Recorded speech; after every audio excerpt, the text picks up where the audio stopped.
We continue talking about the career shifts and the professional transitions, and this is my pleasure to welcome to this studio today Maxime, who is very well known as the entrepreneur and the founder of very interesting conceptual organization by moving again from the corporate background in the past. Maxime, welcome to this studio.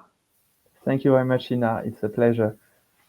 It's fantastic to have you here, and we were waiting for this moment since a while to make it happen, right? So I will go directly into my first question to you. So you had the corporate career before. Probably you will tell a little bit more to those people who are watching us now. Your corporate career before becoming the entrepreneur would be also interesting to learn more what is 1, 2, 3 next generation is all about. So my question precisely to you would be after the introduction, what was that turning point that made you literally realize that it was time for you to take different professional paths? Thank you very much for the question and the invitation, Ina. It's a real pleasure. So, how did 1, 2, 3 Next Generation start? It started 4 years ago now, and prior to that, I indeed had a career in the banking industry. I had the chance to spend more than 10 years in the banking industry. And my job basically at the time was to manage somehow the regulatory change. So basically a lot of internal communication, training people, but also be, I would say, be careful about the change and how it affects the business basically. So what was the starting point? At some point, we had the chance to have children with my wife, and we had our first daughter, and then twins, number 2 and 3, Mhm. and that was the starting point of thinking, why not creating a company that will be called 1, 2, 3, and 3 years after that, we started the company. And the company was started with this idea of the people going to retirement, so the people that are called the boomers, and that they're going to leave the workforce, and they're going to leave with all the expertise, all the knowledge, and that's a lot of value for the company. And so the question is, who is going to replace those people? Of course, it must be some people who are a bit more next generations, if you want, and those we know that those next generation don't communicate with the exact same communication codes. They have different communications codes, and so we thought, why not the video could be the bridge between generations? Because we also hear about our clients who are senior people who say, basically nobody reads the newsletters. It's incredible. So it's not a question of age. It's more rather, I think, a consumer base that is changing the habits in how they consume the video content, and more people looking for videos. So both for external communication, but also internal communication. So just to have a brief key figures now, talking about 1, 2, 3 Action, it started 4 years ago. We have a team of 6 people. We produce more than 200 videos and approximately 100 conference and trainings for more than 80 clients that are spread across different various industries. And this is where it's very interesting, both public and private. And what was that turning point for you again? I understand the concept of the company, but mentally and in your heart, probably, Mm. when did you realize, and what was the trigger point for you to realize you want to become the entrepreneur? That's a very good question. I think when you become a father or mother in general, you see that there are certain challenges and things that you didn't have in your universe before. That's for sure. And transmission, I think, is part of the DNA of the company, and that's, I think, also to say to my children and next generations as well, to leave a word that is a bit better place to work for our children and for our next generations. Mm. It's a beautiful story, and we create the businesses with purposes, right? As the entrepreneurs, doing something good for the society, for the planet well-being, but for our own families as well, right? I'm in the same boat as you, right? I had the corporate career in the past, and some point of time, I decided that I want to start my own thing, right? And today, I manage two companies, and very happy and fulfilling process, but and this is not what people who are listening to us now is expecting us to say, right? They want some more real things and the pitfalls on the process. We are both entrepreneurs and we know that building own company is the challenging journey. Looking back at your journey, what were the biggest challenges you faced in the early days of your venture of 1 to 3 next generation? And then actually, how did your corporate experience help? Because for me, for instance, it helped a lot. I have my insights I can share later on, but we are here to listen to you.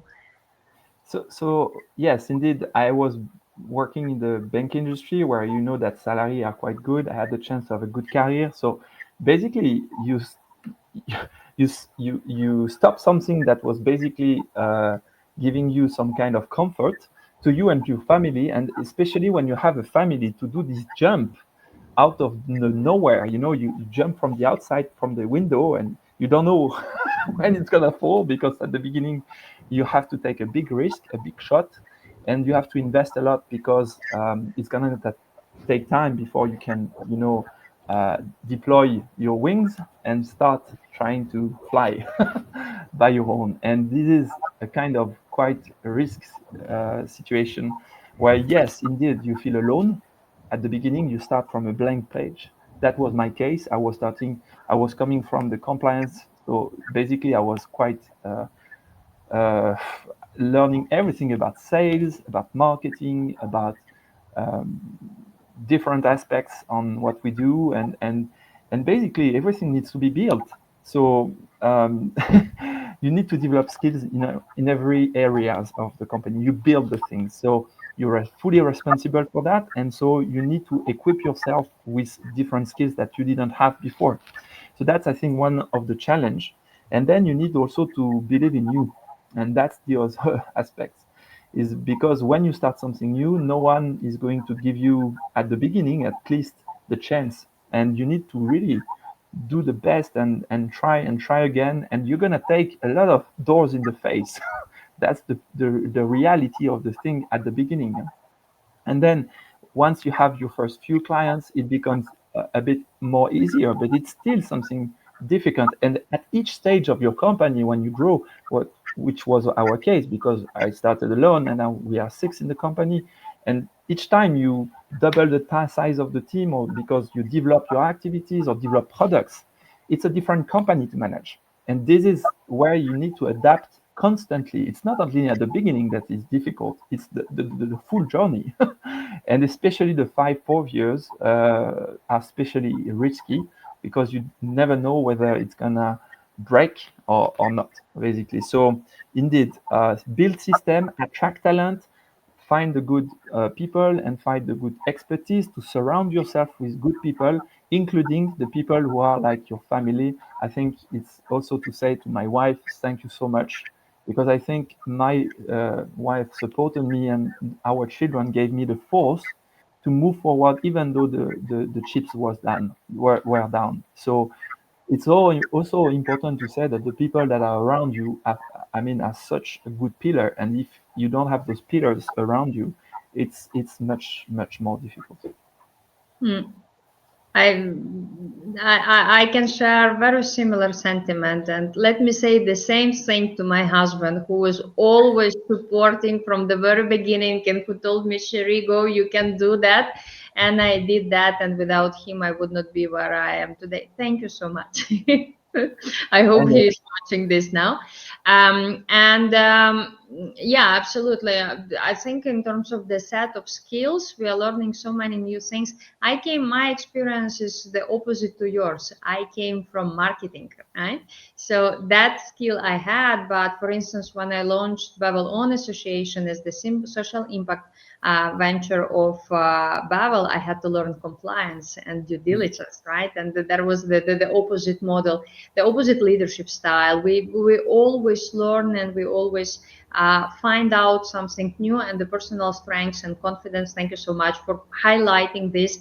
This is something that no matter what you know and learned in the business schools, but if you don't have this, if you don't believe in yourself and you don't have your support system of people that believe in you and push you and wake up with you every day with your dreams, it's not going to happen. So another question I have to you also, Maxime, as we are talking, we are too cool here, right? Now we build our companies, we have our clients, it works. You did 4 years, you started 4 years ago, I started 5 years ago, and then COVID hit me and I had to redo the stuff again, right? Uh, from that very first point where you started, for someone who is listening to you today and feeling a bit stuck, let's be honest, in the corporate setting and thinking, can I do the entrepreneurship as these two guys did, right? What's that one piece of advice you wish to give to that person who is confused with the thoughts and frustrated and anxious about going into entrepreneurship before he or she starts Yeah. their move towards entrepreneurship? One wisdom from your own experience that they should be aware about. Hmm. I think you mentioned it, be curious, meaning preparing and planning this jump, because it's a real jump. You're going to be constantly out of your comfort zone, basically. And you're going to be constantly facing a lot of issues. And as I said, very often you have to prioritize issues after issues. And this is something that you are going to need to live with, because otherwise you will be disappointed. You need to be prepared mentally to basically do the hard stuff. Everything from the coffee machine to the more things that are more bright. But there are more things that are difficult to handle than just the bright things. So I think planning, be curious, prepare yourself also in terms of training. If the company can afford, you can also develop your skills while you're still in employment, because it's something that may be offered by the company, and then you have to pay, of course, if you're by your own, and you have to take time. It's not only the money, it's the time as well. I think network is your net worth, as the American says. I think it's very true. So building a network is super important. Going out and going to places where you may meet your next customers is quite interesting. On top of learning new things, because during those conferences you for sure will meet and listen to interesting stuff. Also, of course, have a good environment. I think we mentioned it. It's super important. I believe in the power of human connection, also the support of the family and the children, if not children, the people who surround you, and that helped me a lot, basically.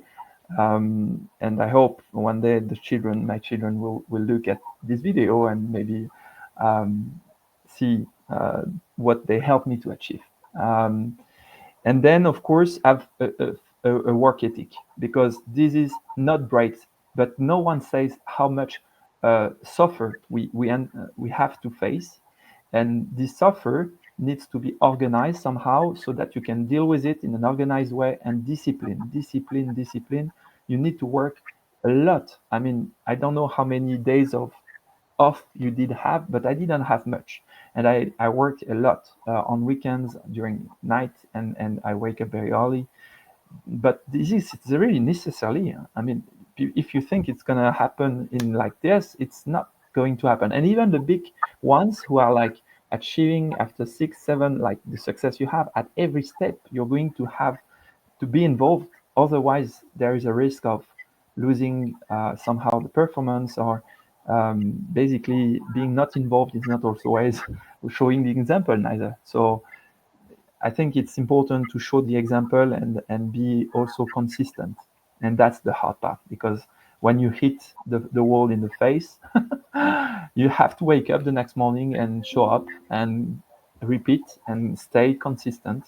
And don't be afraid of losing, and don't be afraid of failing, because you're going to fail most of the time before getting the success. And success is a path. It's a journey, and this journey starts with the failures. And that's the story you need to be ready to, because that's going to be harsh. This is so true. I'm listening to you and I'm writing my own story with your own words, right? And guys, this is not that we are not over exaggerating here. We've been going through that. We are still going through that. This is, as Maxime said, this is journey of resilience, of persuasion, of moving the mountains to get to the clients and to drive the business in whatever form we have it. And one insight I would like to share also here is that we all know that the 90% of the new businesses are failing in the first 3-4 years, right? And there could be plenty of reasons for that, on difficult economical circumstances, or the investments, or the product or service fit. But I think there is a huge part of that loss is actually related to the discipline of the owner, of the founder of the organization, on how he or she was persuasive in terms of building the stuff. We all give up on certain things, but we choose our battles. And I'm very happy that we shared this battle with you on the entrepreneurship side here in Geneva, in Switzerland. And we met on networking, and we did networking with Maxime. We met each other and we said, we have to do something together, right? There is a potential for us to show that what is the entrepreneurial and post-corporate / entrepreneurial journey is. I'm very proud of this interview, of what you have achieved. This is the huge work. I know how much you worked and struggled and had your wants and failures at the same point of time. And thank you for sharing your insights with the audience that are watching us today, Maxime.